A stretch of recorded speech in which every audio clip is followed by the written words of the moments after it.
Welcome to the Spirit Spot. My name is Reina-Shay, and it is my hope to help guide you into your spirit spot, even if just for a few moments out of your day. I invite you to set aside whatever you may have in front of you and settle into your seat if you're able. We'll start with 3 conscious breaths. Breathe in through your nose, slowly, evenly, deeply, filling your belly, and breathe out.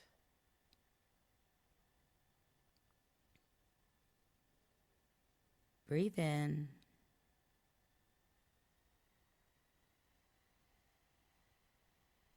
Breathe out.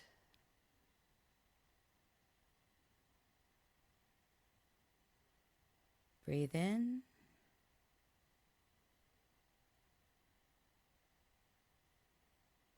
Breathe out.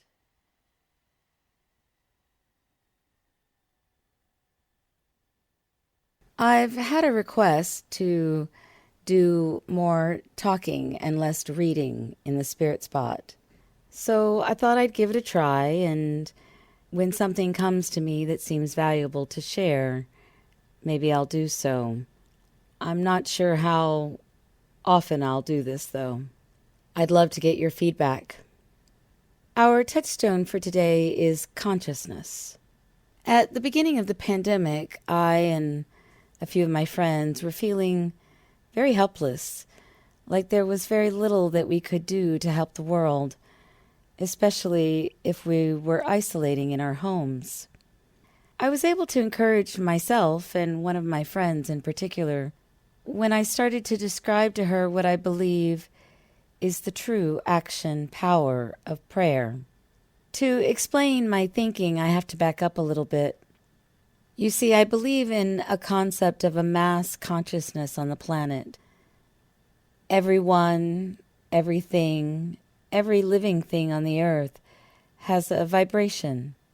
Science can show that everything has electromagnetic energy in and surrounding it, even exuding from it. This energy has a vibration. Your vibrational energy affects your life experiences on an individual level, but it also contributes to the cumulative vibration of the planet.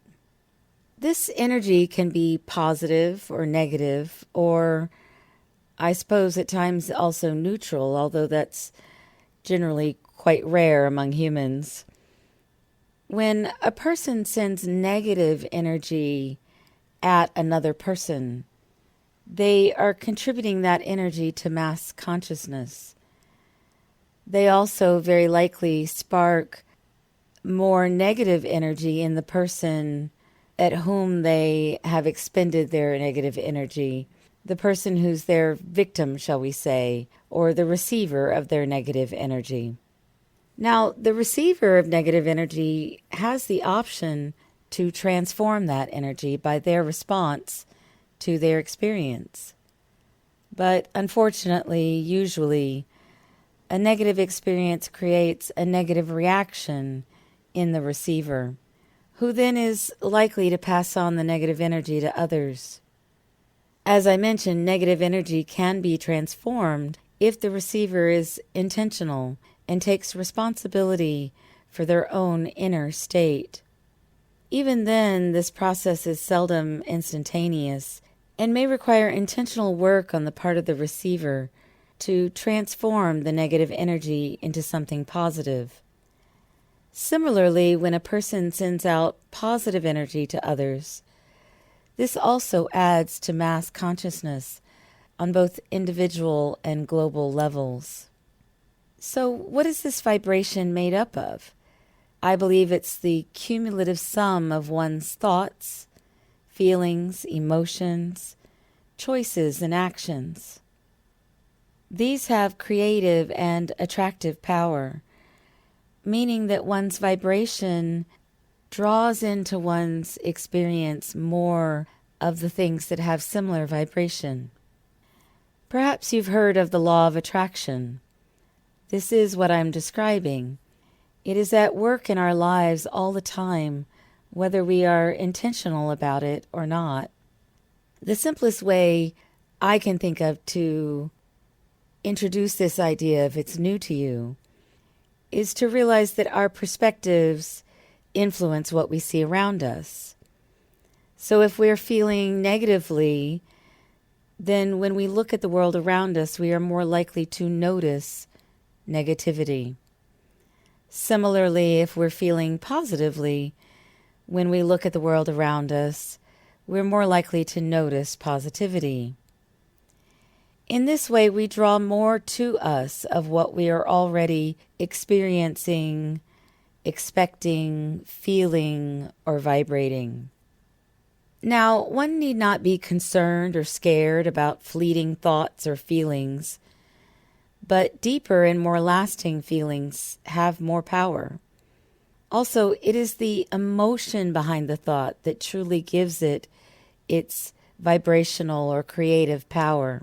So random thoughts with little or no energy or emotion behind them are not filled with great creative power.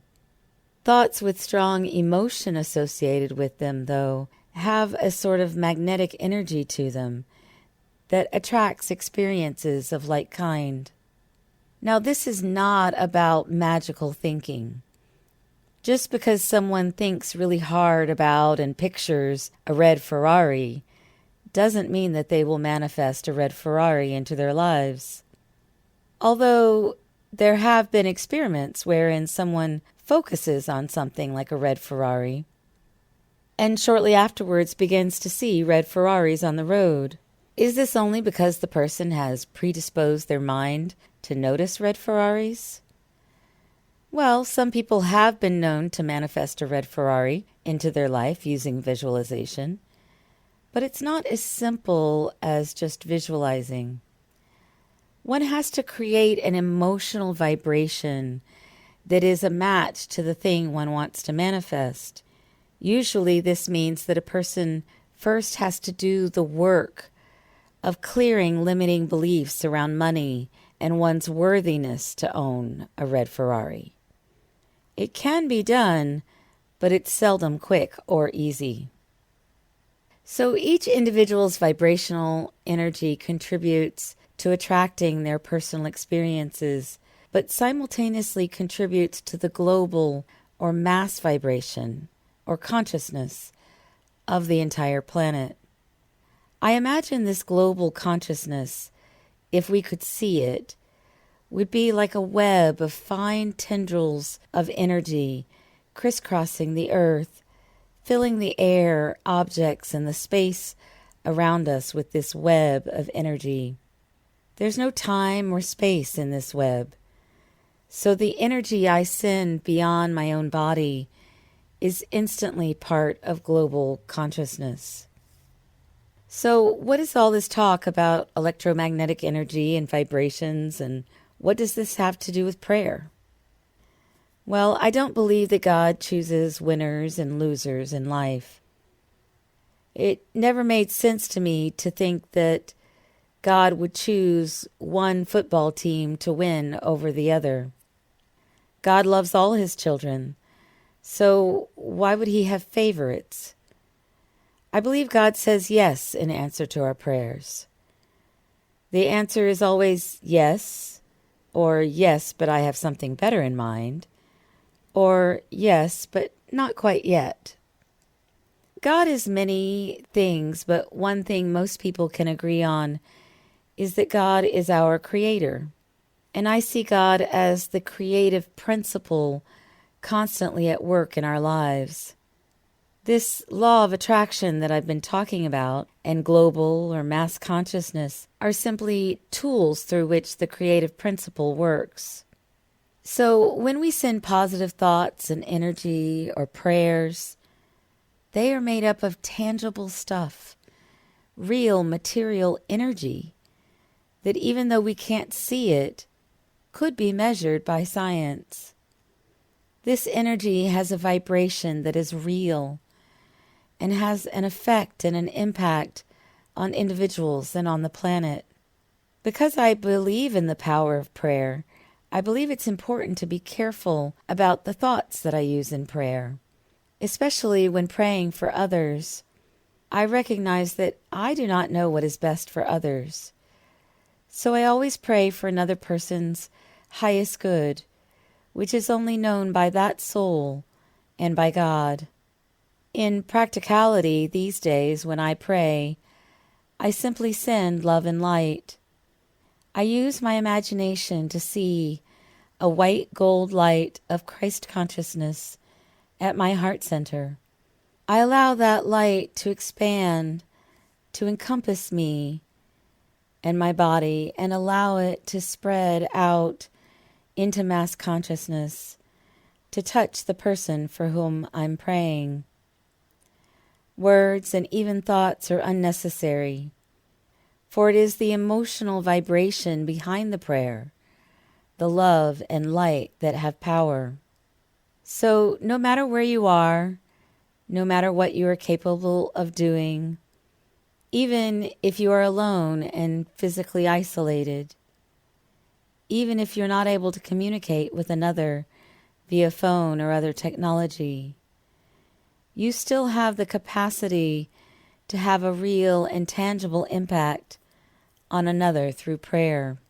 There's no special technique or belief needed either. Just have the intention to send love and light. It might help you to visualize a person's face, but even this is not necessary. Just breathe and say the person's name in your mind, and breathe and send love, and breathe and send light. 3 conscious breaths is all it takes.